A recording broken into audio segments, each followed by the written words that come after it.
Have you watched any of my review videos before? Yes? Then you'll know I'm not a subjectivity guru. I'll tell you whether I like the sound of these headphones for listening and also for music production. Do I enjoy music that I listen to for pleasure? For production, can I make great music? Or at least to the level of my ability with them? Don't worry, there are plenty of subjective reviews of the Moondrop Para 2 out there, and I recommend you take a look. But first, you know what's coming, the unboxing.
Now, if you've been paying attention to the world of headphones, you'll know that there is also the Moondrop Para. So the Para 2 is an upgraded version? Well, I suppose yes, but it doesn't seem, as far as I can find, that the original Para is discontinued. So, as of now, you have a choice between the Para and the Para 2. The Para 2 at, shall we say, an upgraded price point. I mentioned all those subjective reviews out there. Well, before you check them out, and of course after you've watched my video all the way to the end, or you'll be missing out, I recommend you go to Moondrop's website and check out the technical details and differences. Of course, most websites are just marketing mumbo-jumbo, but Moondrop offers a lot that's interesting to learn. I won't repeat it here, I've put links in the description. Now, I'm a bit in the position of the second movie of a franchise.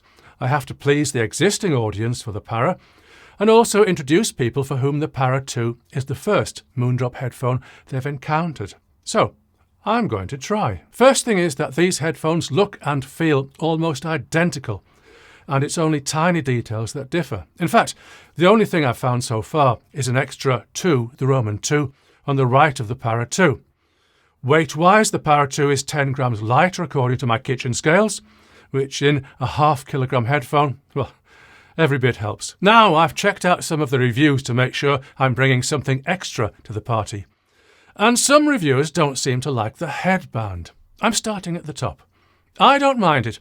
There are many ways to make a headband, and manufacturers don't seem to have converged on a perfect design yet. Yes, the metal is thin, which could be interpreted as flimsy, but would you want extra weight beyond what's capable of doing the job? And the suspension band, floppy? It won't flop when it's on your head. And it's worth pointing out that there's always room between the suspension band and the metal, however you adjust them. Oh, adjust them. How big is your head? Well, I sometimes have trouble finding a hat that's big enough for mine. I'd like to think it's full of brains, but some would say it's just hot air. I need to set these headphones to their minimum position. Maximum, well, suited to Tim Burton's Martians, I'd think. This is just odd. Anyone with a small head, I'm pretty sure will find these headphones sagging down low, even on minimum. Anyway, the adjustment is easy and stays firm enough. I'll just throw in, though, that my regular headphones from the 1990s adjust themselves. Progress? Moving down, the pads. They're different in the Para 2. The original Para has pads covered with a felty kind of material, which is fine, but maybe a bit itchy, at least compared to the selected sheepskin pads of the Para 2. I'm guessing that this will make the Para 2 unsuitable for strict vegetarians and for vegans. But the pad aftermarket should be able to help here. They're magnetic and clip on and off easily. Before I come back to the pads momentarily, I'll mention that there's no Braille identification for left and right, which, going back to the 1990s again, my own headphones have. Come on, the world can do better than this. Now the pads, slanted, thicker one side than the other, where the original Paras are uniform. Now, I understand that there's a theory to this, that sound gets more accurately directed down the ear canal.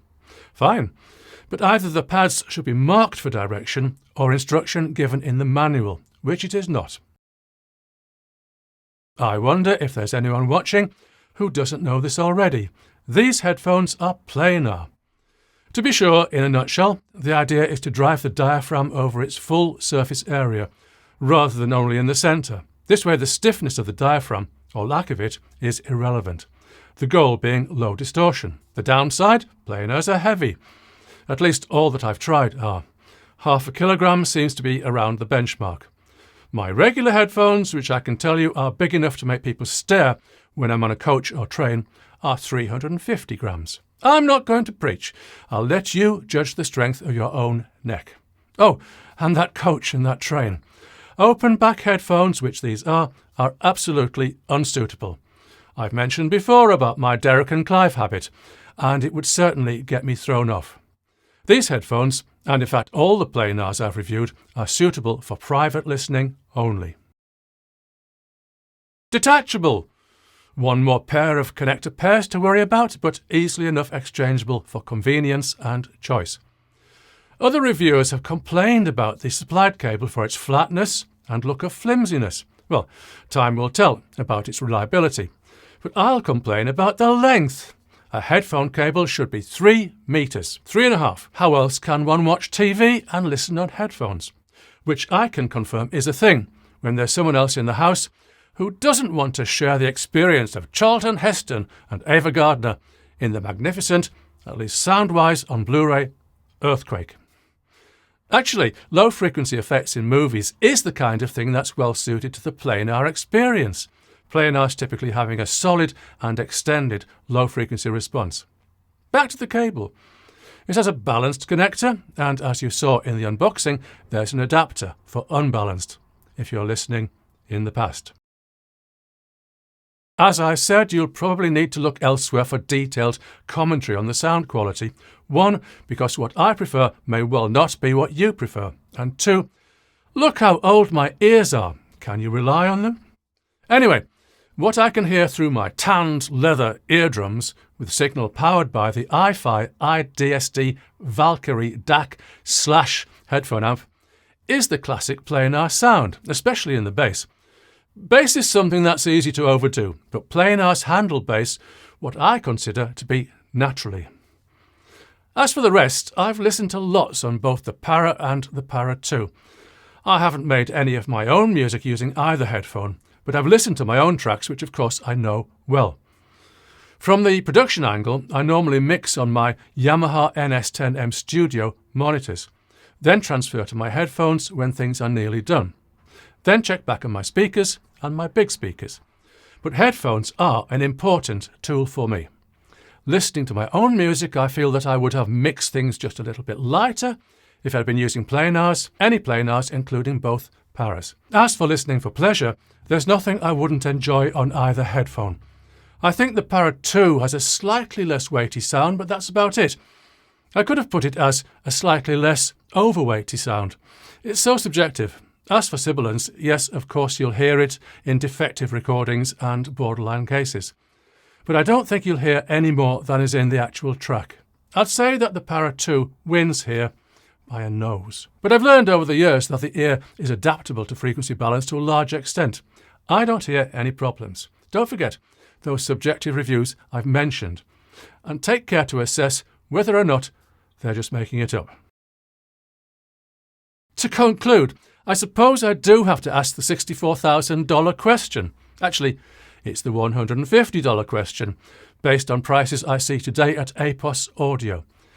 Is the Para 2 worth $150 more at $499.99?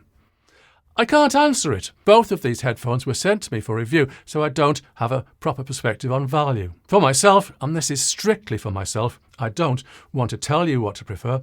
I like the original Para with the Para 2 Earpads. But there's a whole load of information out there. Take it all in and make your own choice.